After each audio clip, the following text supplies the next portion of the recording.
13 अक्टूबर बड़ा गुरुवार। अद्भुत संयोग में आया करवा चौथ।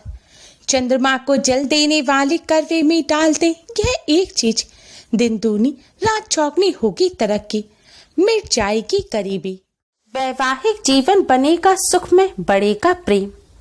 ओम गणेशी महागणेशाय नमः। राधे राधे दोस्तों, कैसे हैं आप सब? दोस्तों, सुहागन महिलाओं के लिए करवा चौथ का व्रत बहुत मायने रखता है। करवा चौथ का व्रत कार्तिक मास की कृष्ण पक्ष की चतुर्थी तिथि को रखा जाता है।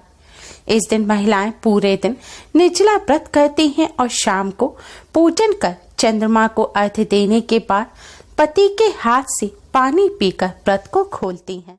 करवा चौथ पर भगवान शिव, मां पार्वती और भगवान श्री गणेश का पूजन किया जाता है। मां पार्वती को ही चौथ माता कहा जाता है और रात्रि में चंद्रदेव का विशेष रूप से पूजन किया जाता है। सुहागन स्त्रियां अपने अखंड सौभाग्यवती होने की कामना से यह व्रत करती हैं। यह व्रत पति की लंबी आयु और सुखमय वैवाहिक जीवन के लिए रखा जाता है। कुंवारी कन्याएं मनोवांछित और सुयोग्य वर की प्राप्ति के लिए इस व्रत को रखती हैं। दोस्तों, इस बार करवा चौथ का व्रत 13 अक्टूबर दिन गुरुवार को रखा जाएगा। करवा चौथ पर करवा चौथ व्रत का पूजन संध्या काल के समय किया जाता है और इस बार संध्या काल पूजन का शुभ मुहूर्त है 13 अक्टूबर की शाम 5:54 से रात 7:09 तक। करवा चौथ पर सुबह 6:20 पर सूर्योदय होगा, इसलिए सुबह 6:20 से पहले सरगी अवश्य ही खा लें। इस बार करवा चौथ पर सिद्धि योग बन रहा है। इसके साथ ही इस दिन कृतिका नक्षत्र के साथ रोहिणी नक्षत्र भी रहेगा, इसलिए इस बार का करवा चौथ सुहागन स्त्रियों के लिए और भी ज्यादा खास हो गया है। इस नक्षत्र में चंद्रदेव का पूजन करने से चंद्रदेव की असीम कृपा मिलती है। दोस्तों, करवा चौथ के व्रत में चंद्रदेव के पूजन का विशेष महत्व है। शास्त्रों के अनुसार चंद्रदेव के पूजन के बिना करवा चौथ और व्रत और पूजन पूर्ण नहीं होता। चंद्रदेव के आशीर्वाद के बाद ही यह व्रत पूर्ण माना जाता है, इसलिए करवा चौथ पर चंद्रोदय के बाद चंद्रमा को अर्घ्य देने की परंपरा है। इसलिए इस दिन महिलाएं बेसब्री से चंद्रोदय का इंतजार करती हैं। इस बार चंद्रोदय का समय है रात्रि 8:09 पर। चंद्रदेव सौभाग्य के कारक देवता हैं। महिलाएं चंद्र उदय होने का देर रात्रि तक इंतजार करती हैं। कई बार बादलों की ओट में चांद छिप जाता है, जिस वजह से महिलाओं को काफी देर रात हो जाती है और वह व्रत का पारण नहीं कर पाती। लेकिन क्या कभी आपने सोचा है कि चंद्रमा की पूजन का इतना महत्व क्यों है? शास्त्रों में उल्लेख है कि सौभाग्य, पुत्र, धन धान्य, पति की रक्षा एवं संकट टालने के लिए चंद्रमा की पूजा की जाती है। करवा चौथ के दिन चंद्रमा की पूजा का एक अन्य कारण यह भी है कि चंद्रमा औषधियों और मन के अधिपति देवता हैं। उनकी अमृत वर्षा करने वाली किरणें वनस्पतियों और मनुष्य के मन पर सर्वाधिक प्रभाव डालती हैं। दिन भर उपवास के बाद चतुर्थी के चंद्रमा को छलनी की ओट में से जब नारियां देखती हैं, तो उनके मन में पति के प्रति अनन्य अनुराग का भाव उत्पन्न हो जाता है। उनके मुख पर, शरीर पर एक विशेष कांति आ जाती है। स्वास्थ्य उत्तम होता है और दाम्पत्य जीवन सुखद हो जाता है। उपनिषदों के अनुसार जो व्यक्ति चंद्रमा में पुरुष रूपी ब्रह्म को जानकर उनकी उपासना करता है, वह उज्जवल जीवन व्यतीत करता है। उसके सारे कष्ट दूर होकर सभी पाप नष्ट हो जाते हैं एवं वह लंबी आयु पाता है। इसीलिए करवा चौथ पर अखंड सौभाग्य के लिए, पति की लंबी आयु के लिए, सुखद वैवाहिक जीवन के लिए और सभी संकटों को टालने के लिए चंद्रमा का पूजन किया जाता है।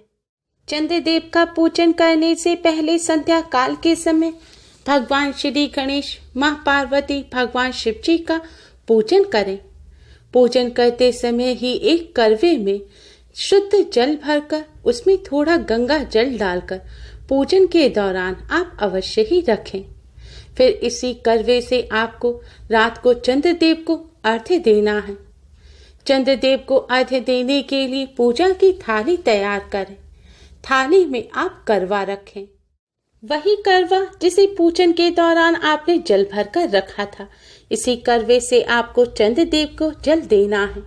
चंद्रदेव को अर्घ्य देने से पहले आप इस करवे में कुछ जरूरी वस्तुएं अवश्य ही डाल लें। करवे में सबसे पहले आप थोड़ा सा कच्चा दूध डाल लें। आपको इतना दूध डालना है कि जो जल है वह सफेद रंग का हो जाए, क्योंकि सफेद रंग चंद्रदेव का रंग है। सफेद रंग सुख शांति का भी प्रतीक है।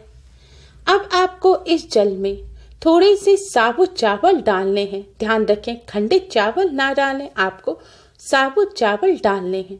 चावल अन्न होते हैं जो समृद्धि, शांति, उन्नति और खुशहाली के प्रतीक होते हैं, और चावल चंद्रदेव को भी अति प्रिय हैं। चावल के बिना कोई भी पूजन अधूरा रहता है।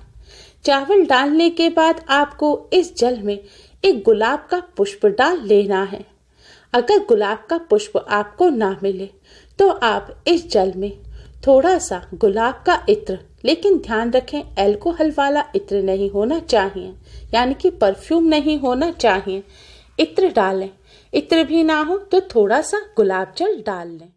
गुलाब का पुष्प प्रेम का प्रतीक होता है, और इससे चंद्रदेव का पूजन करने से दाम्पत्य जीवन मधुर बनता है और पति पत्नी में प्रेम बढ़ता है।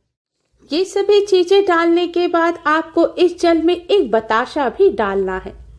बताशा भी पूर्णता का प्रतीक होता है, और सफेद रंग होने की वजह से यह चंद्रदेव को भी प्रिय है।